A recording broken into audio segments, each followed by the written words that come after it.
bamwe bamuvuga nk'umuyobozi w'akarorero yubatse igihugu inyuma y'ihirikwa ry'ubutegetsi bwa Habyarimana byakurikiye ubwicanyi butagira izina.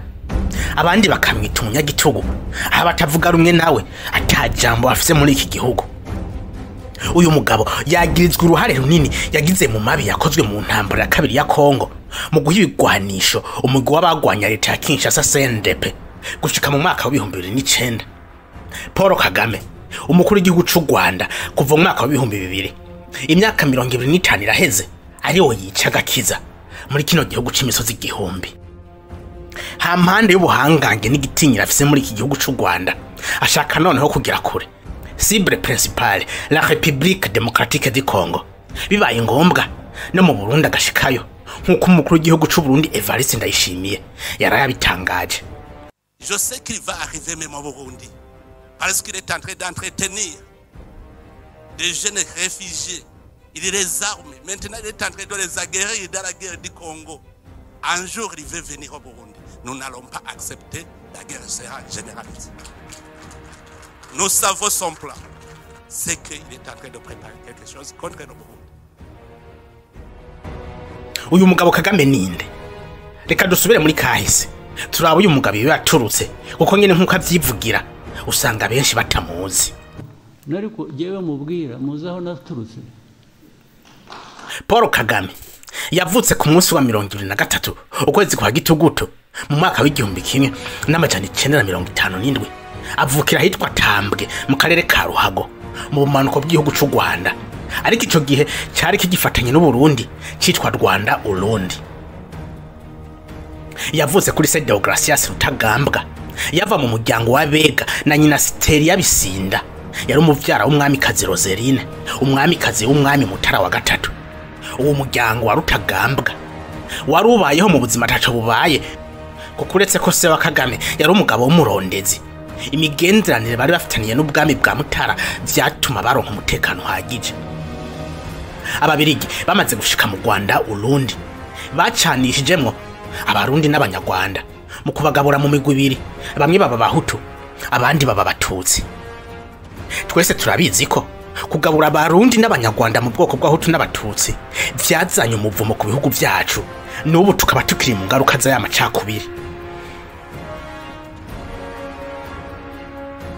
Mu mwaka wa 1959 Abahutu n'Abatutsi barashamiranye, ndetse Abatutsi benshi baricwa, abandi bahungira mu bihugu bibanyi Congo, Burundi na Uganda.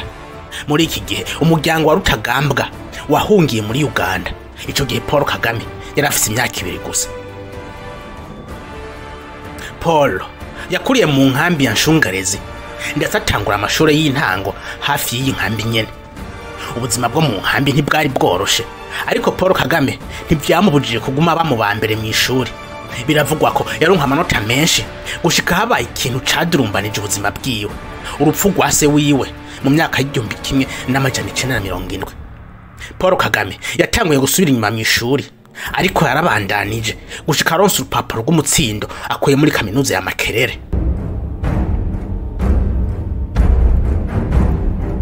Muri iyo myaka yose Paul Kagame ntiyari bigiraje buka Kagitumba ngo asubire mu Rwanda, ariko yarumva ko muri we afise kiriyozi cyo kumenya igihugu camwibarutse. Mu mwaka wa 1977 yajabutse umupaka ashika mu Rwanda. Muri ico gihe umutekano mu Rwanda wari wose. Igihugu catwagwa na Juvenal Habyarimana yari yaratemagaje ubutegetsi bwa Gregory Kayibanda ku itariki ya 5 mu Kakaro mu mwaka wa 1973. Ico gihe mu gihugu ca Uganda hari ikiroberi cagwanye ubutegetsi bwa Milton Obote na Tito Okello. Ikiroberi cari kirongowe na Yoweri Kaguta Museveni. Muri iki kiroberi hari umugenzi yakoranye na Kagame, Fred Gisagwigema. Paul nawe yahavuye hanze agwigema muri iki kiroberi ca Museveni, maze ahabwa akazi ko kuba maneko, akazara kusanya amakuru avanye hirya no hino yafasha abagwanyi muri uru rugamba rwabo. Aka kazi yagakora neza cyane, ibintu vyatumye ashimwa n'abagenzi biwe harimo na Museveni. Mu 1987 Paul Kagame na Fred Gwigema bashinze Front Patriotique Rwanda FPR, umuhari w'abatutsi wari wiyemeje gutembagaza ubutegetsi bw'abahutu bwari burongowe na Juvenal Habyarimana. Fred Guhigema yari umugabo atarasanzwe, yahamura abagwanyi maze bakagwana nk'abari amavubi. Paul Kagame nawe yarazwi kuba umugabo azi gupanga abagwanyi kandi akagira discipline idasanzwe. Mu mpera z'umwaka w'igihumbi kimwe n'amajana 1989 Museveni yari yarafashe igihugu ca Uganda atembagaje ubutegetsi bwa Obote. Yarungitse Paul Kagame muri Amerika kubandanya amashuri mu bijanye na gisirikare. Uyu yoba yamurungitse nyuma yo kumenya ko Paul na mugenzi we Fred bariko barategura igitero gikomeye ku ngabo za Habyarimana.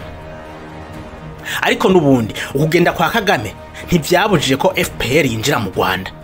Ku itariki imwe y'ukwezi kw'icumi mu mwaka w'igihumbi kimwe n'amajana 1990 inyeshamba za FPR zambutse Kagitumba zinjira mu Rwanda zizanywe no gufata Kigali. Urugamba rwabafashe imyaka 4 yose. Ariko ku munsi wa kabiri w'urugamba ku itariki 2 z'ukwezi kw'icumi Fred Guhigema urugendo rwe rwo kubohora u Rwanda rwarangiriye ngaho. Ntiyigeze ashika mu gihugu c'isezerano i Kigali nkuko yavyipfuza. Urupfu rwiwe rwababaje inkotanyi ndetse batakaza morale, bumva ko byose bibarangiriyeko. Ariko mwibuke hari uyundi bafatanye uburongozi bwa FPR, Paul Kagame. Amaze kumva urupfu rwa mugenzi we Guhigema yaje nk'utazambaye aje kubandanya urugamba bari bariyemeje o kubohora abatutsi. Ariko urupfu rwa Fred Guhigema rurimo igifungu cinshi. Harabavuze ko yoba yarashwe n'umwansi, ariko abandi bakanyomoza ayo makuru ko batari bwahangane n'umwansi biboneka. Abandi bavuga ko yishwe n'abasirikare ba Museveni ku mpamvu z'uko Museveni yashaka kumwikiza, kuko Fred yakundwa cyane n'ingabo za National Resistance Army. Ubwo Museveni yoba yatinya ko Fred azoshobora muri kazoza kumuhemukira maze amwikiza hakiri kare. Abandi bavuga ko yoba yishwe na Kagame yabona ko mu gihe Fred Guhigema gihari atazoronka ikibanza yashaka muri FPR. Guhigema yarakundwa cyane, yari umugabo ari charismatic, ibintu byatuma Kagame abona ko ataca azomutorana muri FPR.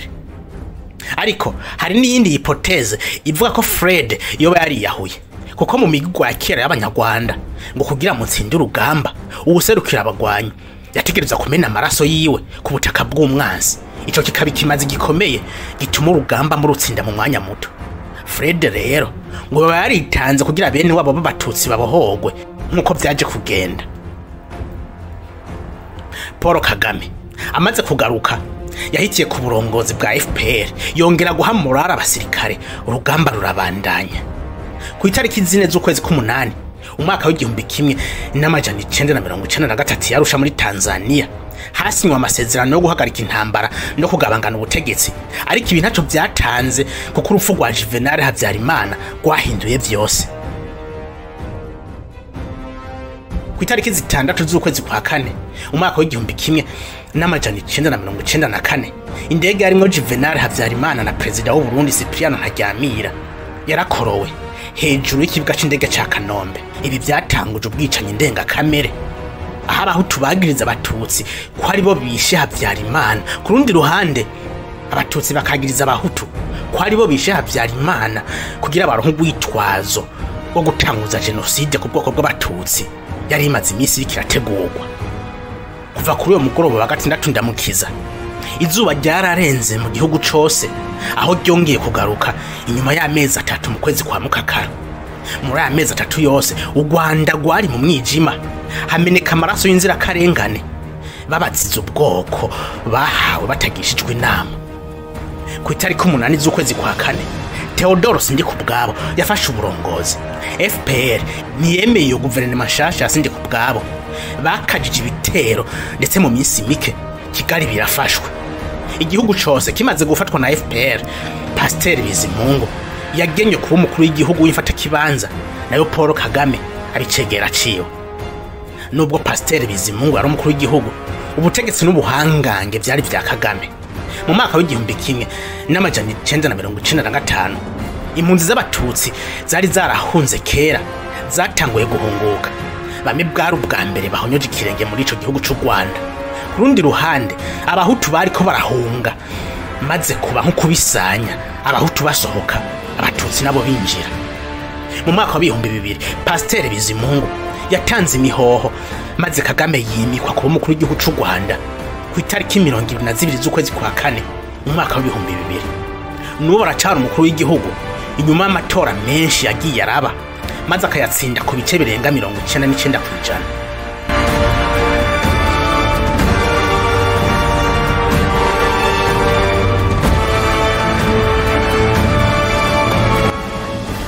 Mwakoze kubana nanje muri iyi video. Aya yari amateka ya President Paul Kagame. Fyonda like na subscribe ndetse iyi video yisangiza abagenzi n'inshuti zawe.